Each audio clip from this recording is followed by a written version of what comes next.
যে রূপনগর, নাচাবো গ্রাম শহর, কাঁপাবো সবাইকে ইয়াং টু ওল্ড। আমারে জানাতে ইশারা কাবতে হয়ে যাবে সবাই শূন্যতে বোর। নগরের আমি রূপালী গোর, রূপনগরের আমি রূপালী গোর, রূপনগরের আমি রূপালী গোর। আমি যে রূপনগর, নাচাবো গ্রাম শহর, কাঁপাবো সবাইকে ইয়াং টু ওল্ড।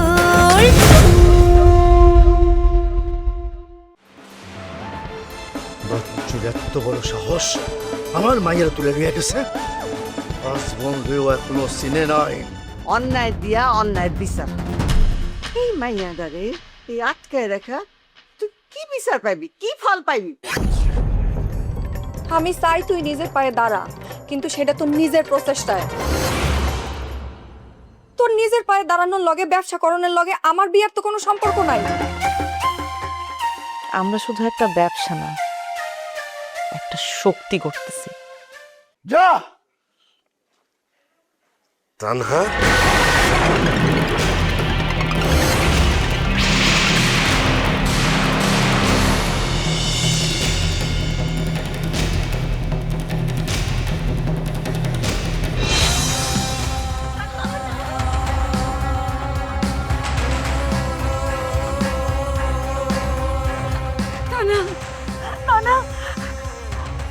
তোরে অপমান করছে, তোরে আটকে রেখে কি করছে, কি করছে? তোরে মারছে? আমারে কল, আমারে কল, তোরে কি করছে? ঠিক আছে, তাহলে ঠিক আছে আপু। আচ্ছা আসো, ভিতরে যাই কথা বলে আসো।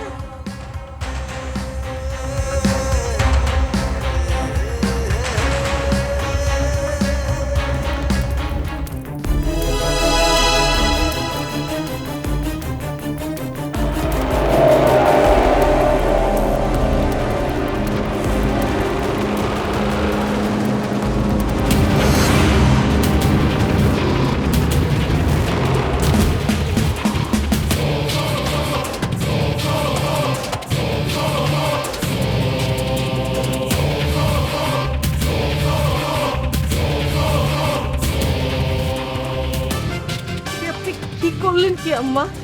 হ্যাঁ, তানার মতো একটা মাইয়ারে এইভাবে ছাড়া দেওয়া, এটা কি ঠিক হইলো আপনার? আমি কাউরে ছাড়ি নাই, আমি শুধু অন্যায় আটকাইছি। আমার পোলা নাই, সেটা অন্যায় না? আর যেই মাইয়ার বাপেরে আমরা সন্দেহ করতেছি, সেই মাইয়ারে আপনি হাত ধরে কি সুন্দর করে বিদায় দিয়ে দিলেন। সন্দেহ আর প্রমাণ এক জিনিস না। শুধু সন্দেহ কইরা কাউরে ধরা যায় না। আমার কাছে এখন সব এক লাগে আম্মা। আমার পোলা নাই, এই মুহূর্তে এইটাই সব থেকে বড় সত্যি। হ্যাঁ, কি আপনি কিছু কইতেছেন না কেন? হ্যাঁ, আপনি না বলছিলেন মারুফ না আসা পর্যন্ত তানহারে আপনি ছাড়বেন না? এইভাবে চুপ করে বসে থাকলে হইব? আপনার পোলারে খুঁজতে হইব না? কই বসে আছি আমি? আমি তো চারিদিকে লোক লাগাইছি। কই, কোথায় আপনার লোক? হ্যাঁ, কই আপনার মানুষজন? কই আপনার রুস্তম, যার উপরে না আপনার এত ভরসা? রুস্তমরে খবর দিছি, ও আসতেছে। কখনোই বল, হ্যাঁ, কোন সুম থেকে আসতেছে? হ্যাঁ, এই সময় তারা পাওয়া যায় না কেন? মা, মা না তুমি লক্ষ্মী, হ্যাঁ, এইভাবে উত্তেজিত হইও না, বুঝছো? এইরকম কইরা উত্তেজিত হইলে কোনো সমাধান পাওয়া যাইব না তো। ধৈর্য ধরো, ধৈর্য ধরো মা, ধৈর্য ধরো। কত ধৈর্য ধরুম আম্মা, আর কত ধৈর্য ধরুম? বুকের মধ্যে আগুন জ্বলতেছে, আগুন, আপনি বুঝতেছেন? খারাপ, আমি দোস্ত ফোন দিছি।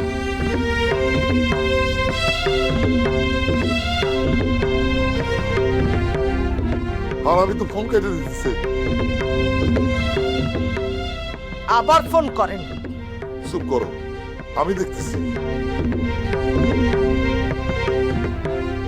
রুস্তম তো ফোন ধরতেছে না। দেখছেন আপনি, দেখছেন হারামিটা এই সময়েও ফোন ধরে না। তুমি খাও, আমি বাজারে যাই দেখতেছি। দেখেন দেখেন, খালি দেখতেই থাকেন আপনারা, খালি দেখেন।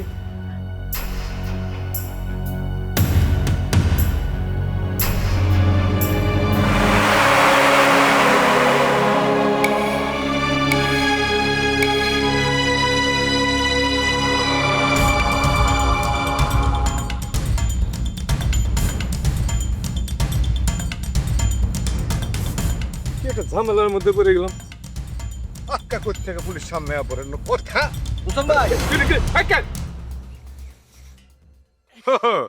বাবা রে বাবা, বীর পুরুষ মহান লতিফ মিয়া, হ্যাঁ?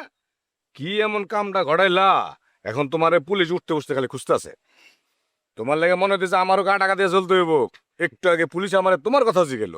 বড় ভাই হইছে কি, ওই যে ছোটবেলা থেকে মোটামুটি অনেক আগে থেকে আমার এই ব্যাপারে একটু সুখ্যাতি আছে। আপনি আমার এই লাইনে সেলিব্রিটি মনে করতে পারেন। সেলিব্রিটি? ওরে আমার সেলিব্রিটি রে, মনে হইতেছে তোমার নিয়ে পত্রিকার মধ্যে লেখা হইব না, দক্ষিণের বাগানে সুপারস্টার লতিফ পলাতক।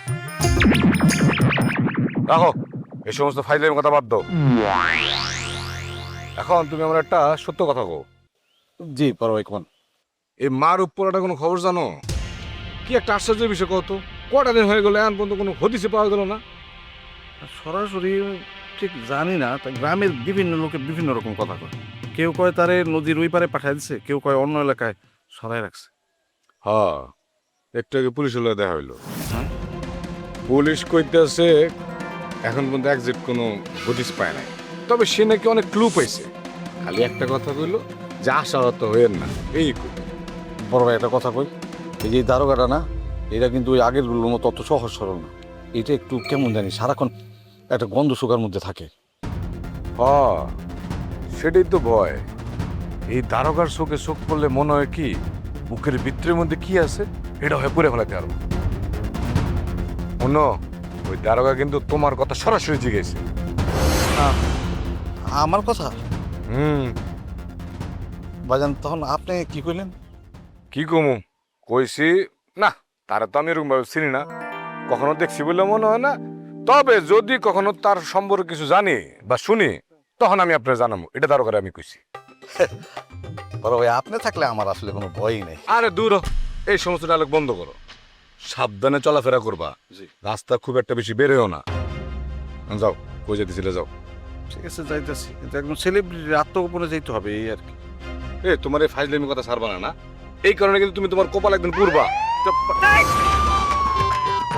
ভাই আপনি কিছু শুনছেন? হ্যাঁ শুনছি তো।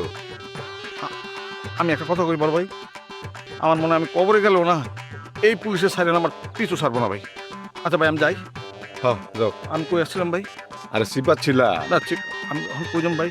এদিকে যাও, যাও, এই- যাও, ঠিক যাও, আছে ভাই। বাইরের দিকে যাও, যাও।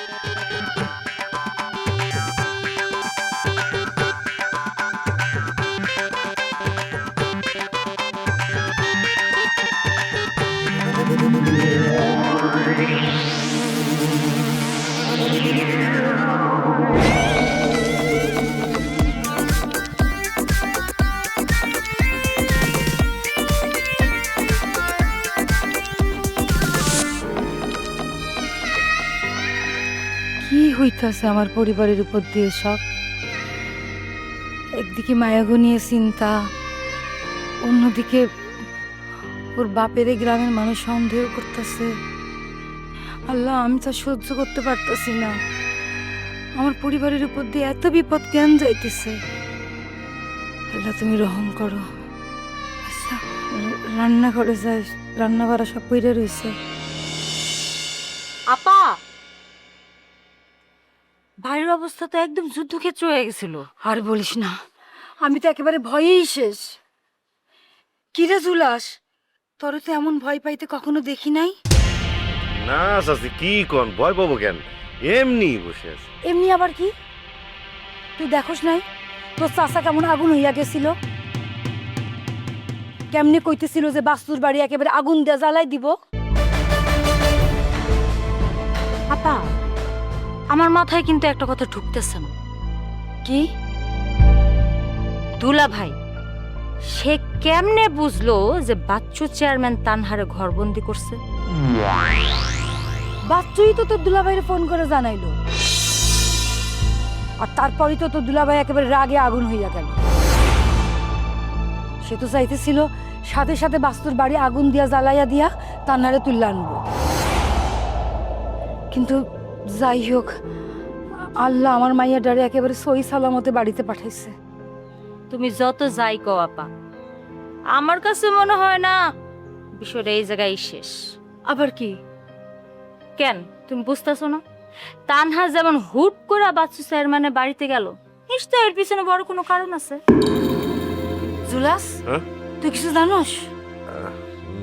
না চাচি, আমি কি জানবো চাচি? আমি ওই সময় তো ওই বাজারের দিকে ছিলাম। কি আপনি ভয় পাইতেছেন কেন? এলাকার মধ্যে তো এমন কিছু নাই যে আপনি জানেন না।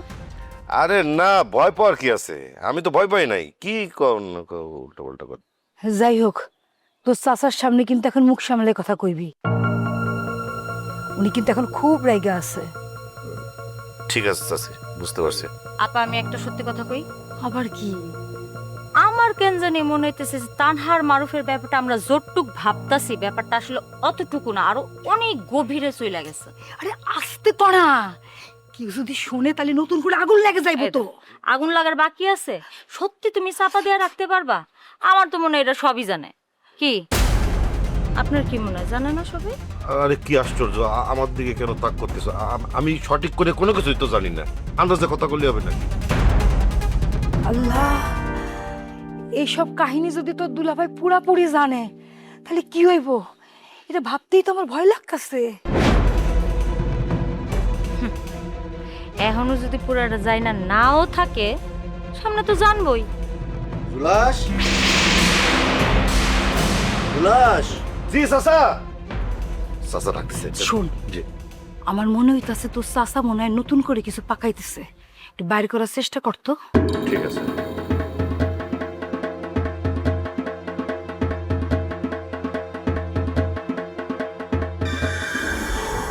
আমি শিওর সামনে এই বাড়িতে বিরাট বড় এক ক্যাসেল।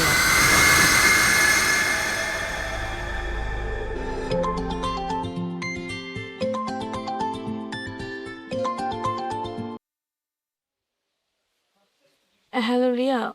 সামিয়া কই তুই? আমি বাড়িতে আছি রে, তুই কই? আমি আর কি করব, বাড়িতে বসে আছি। আর তোরে ফোন করছি কেন জানোস? একটা সুখবর দেওয়ার জন্য। সুখবর? নতুন করে আবার কি খবর রে বান্ধবী? আরে গ্রামীণ নারী উদ্যোগ গ্রামে বিশাল সাড়া ফেলতেছে। তুই বিশ্বাস করবি না সামিয়া, এখন নিজের থেকে অনেকেই আইসা আমাকে লোকে কাজ করতে চাইতেছে। কস কি সত্যি? আজকে বনগ্রাম থেকে একজন মহিলা আসছিল, সে আইসা আমারে বললো বনগ্রামের 10 জন মানুষ নাকি আমাকে লোকে কাজ করতে চাইতেছে। সে কইছে আপনারা যদি সাহায্য করেন আমরা এই কাজ আপনাকে লোকে নিয়মিত করব।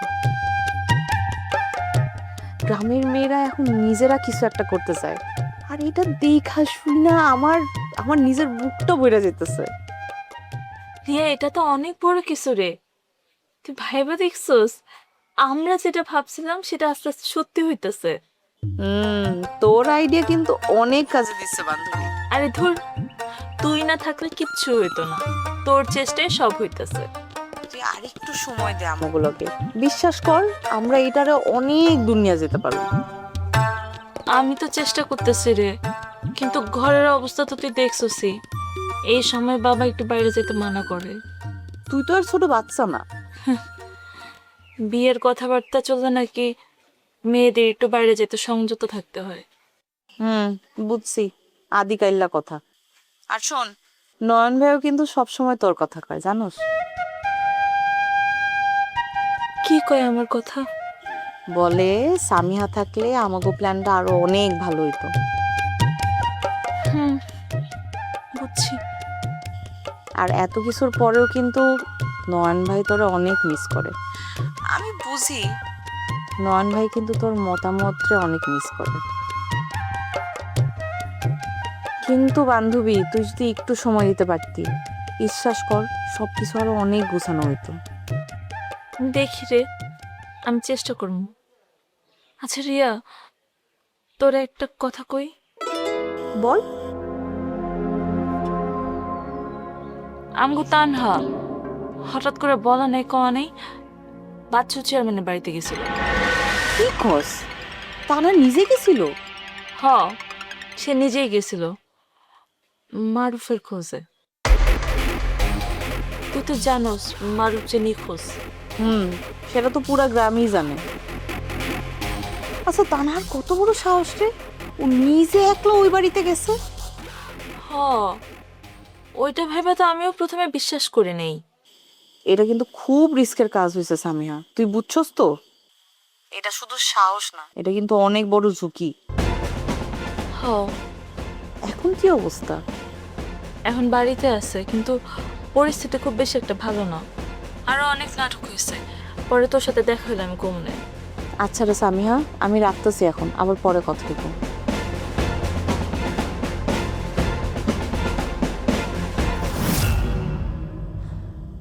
তানহা এত বড় একটা ঝুঁকি নিল কেন?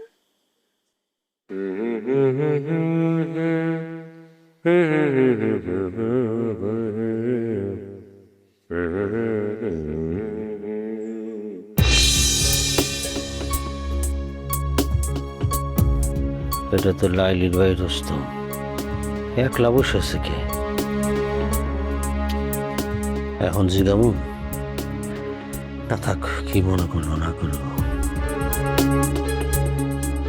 কিন্তু না জিগাইলে জানবো কেমনে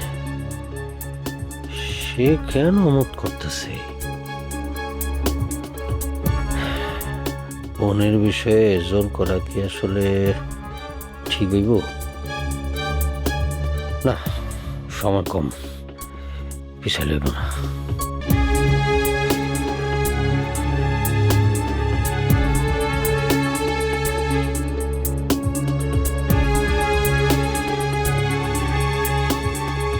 আরে মজনু ভাই, আসসালামু আলাইকুম।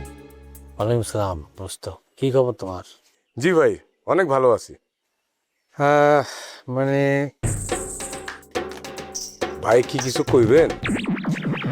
তোমার লাগে একটু কথা ছিল। মজনু ভাই দেখেন, আমি এখন আর এই চেয়ারম্যান প্যাঁচ গোছের মধ্যে থাকতে চাই না। আসলে আমি আর এই সময়ের মধ্যে থাকতেই চাই না ভাই। না না না, ওই সব বিষয় না, অন্য বিষয়। অন্য বিষয়? ওই ব্যক্তিগত বিষয় আর কি। আপনার আবার ব্যক্তিগত বিষয়ে কথা বলার সময় আছে মজনু ভাই? বুঝছি, তুমি এইসব কথা কেন করতেছো, বাধ্য ওইসব কথা। আসল কথা আসি, লাইলির বিষয়ে কথা বলতে চাইতেছি আমি। মজনু ভাই, এই লালির বিষয়ে কথা কর সময় তো অনেক আগেই পার হয়ে গেছে গা। আরে মানুষের ভালো মন্দ সময় যায় না, চিন্তা ভাবনা চেঞ্জ হয় না মানুষের। আর এখন আমার সাথে লাইলির সাথে কোনো ঝামেলা নাই। কিন্তু আমার আছে। দেখেন মজনু ভাই, নদীতে স্রোত যখন উল্টা দিকে বইতে শুরু করে তখন নৌকা যতই ঠেলেন কোনো লাভ নেই। তুমি কি চাও না যে লাইলি সুখে থাকবে? সুখ? মজনু ভাই, এখন আর ভালোবাসায় সুখ নাই, সুখ হইতেছে টাকায়। সবকিছু টাকা দিয়ে কেনা যায় না, সবকিছুতে টাকা এনো না। আছে মজনু ভাই, অনেক ভালোবাসা টাকার অভাবে মরে যায়। তুমি কি মহাজনের কথা ভাবতেছ? এই বিষয়টা বাদ দেন মজনু ভাই, আমি এখন আমার ভবিষ্যতের কথা ভাবতেছি। যাই হোক, আমি নতুন ব্যবসা শুরু করতেছি, জামা কাপড়ের দোকান। কাস্টমার হিসেবে কিন্তু আপনার দাওয়াত রইল মজনু ভাই। তাহলে এখন আমি একটু যাই। আসসালামু আলাইকুম। ওয়ালাইকুম সালাম।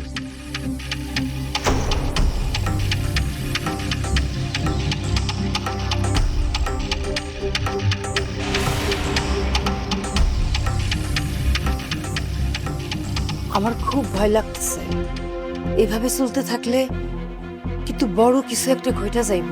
ভয় লাগারই কথা, কারণ পরিস্থিতি দিন দিন নিয়ন্ত্রণের বাইরে চলে যেতেছে। ও বস, এই দুটাই তো আমার মাথা পুরো গরম করে দিছে বস।